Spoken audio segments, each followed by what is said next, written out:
Welcome to RK Education. This is class 6 of English Vocabulary lecture series. And in this lecture, we are going to continue with practitioners. Osteopath is our next word. ये bones और blood vessels से deal करता है. ठीक है, blood vessels और bones.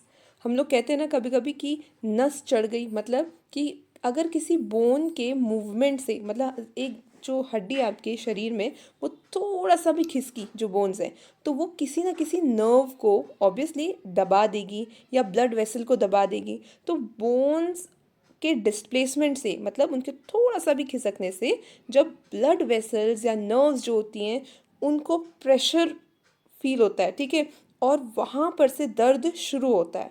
ठीक है, तो इस टाइप की एलिमेंट्स जो होते हैं, इस तरीके के जो हमारे दर्द होते हैं, जो पेन होते हैं, उससे हमें जो बाहर निकालेगा. ठीक है, थ्रू मसाज. ठीक है, ड्रगलेस टेक्निक होती है, दवाई दे के नहीं, बट थ्रू मसाज और मैनिपुलेटिव प्रोसीजर्स के थ्रू. ठीक है, उनको बोलते हैं ऑस्टियोपैथ. अंडरस्टूड.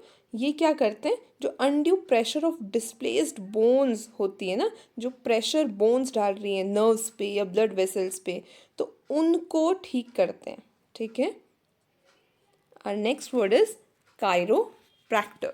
तो इन सारे वर्ड्स को हम लोग डिटेल में पढ़ेंगे एक एक करके. ठीक है, in our further lectures. But यहाँ पर इनका इंट्रोडक्शन, वर्ड्स का इंट्रोडक्शन बहुत इंपॉर्टेंट है. राइट. अब जो कायरोप्रैक्टर है ना, वो जॉइंट्स एंड आर्टिकुलेशन पे डील करता है. ठीक है. The basic principle of this practitioners work is the maintenance of structural and functional integrity. मतलब एक इंसान का जो फ्रेम है ना, उसका जो स्ट्रक्चर है बोन्स का, और जो फंक्शन पूरी बॉडी कर रही है, ठीक है, थ्रू नर्वस सिस्टम. ठीक है, तो उस चीज़ पे डील करता है. और आपने सुना होगा कि अक्सर एक इंसान है, तो अगर उसकी जो रीढ़ की हड्डी होती है ना, बोन, बैकबोन, तो वो सबसे मेन होती है. राइट. तो जो स्पाइनल कॉलम होता है ना, राइट, उससे जो भी चीज़ें कनेक्टेड हैं उसका इलाज करना, उससे जो जॉइंट्स कनेक्टेड हैं उसकी वजह से अगर आपको कोई प्रॉब्लम है तो उसको क्योर करना, उसको ठीक करना, वो कायरोप्रैक्टर करता है. ठीक है, this is chiropractor. Next word is कायरोपोडिस्ट. ठीक है, तो आप आगे ये रूट वर्ड्स इसके जानेंगे और समझेंगे कि फीट से रिलेटेड है. कुछ फुट एलिमेंट्स, मतलब जो पैर के हमारे बीमारियां कह सकते हैं, छोटी छोटी इलनेस जो हमारे होते हैं एलिमेंट्स, जैसे कॉन्स, कैल्यूसिस या फॉलन आर्केस, मतलब जो भी रिलेटेड है हमारे कायरोपोडिस्ट किससे करते हैं, जो भी हमारे फीट से रिलेटेड प्रॉब्लम होती है. राइट. पैर से रिलेटेड जो प्रॉब्लम होती है उससे डील करता है. ठीक है. Now the next is graphologist. Graphologist ये वो है जो हैंड राइटिंग को एनालाइज करता है.